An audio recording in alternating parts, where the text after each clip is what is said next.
না যে ভিতরে যদি আমিত্ব আসে, এটার থেকে আমি মুসল্লি, আমি ফরেজগার, আমি তবলিগ করি, আমিও জিকির করি, আমিও মিলাদ পড়ি, এই হিংসা ভাব যতক্ষণ না পর্যন্ত অন্তর থেকে না যায়, এটা আস্তে আস্তে গাছে পরিণত হয়। আল্লাহ রসুলে ফরমাইতেন জাররা পরিমাণ। এটা যখন আপনার প্রকাশ করে জবান দিয়ে, এটারে হওয়া হয় হিংসার চারা গজাই গেছে, বুঝলেন? আর যখন অন্যের বিরুদ্ধে মাথা ধরে তখন হইল হিংসার গাছ উঠে গেছে।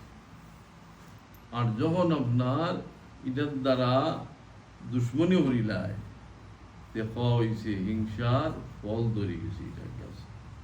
আর দেখেন, আর আল্লাহর হাবিবে ফরমাইন যে জাররা পরিমাণ গাছ লইয়া আমরা বই দিয়েছি।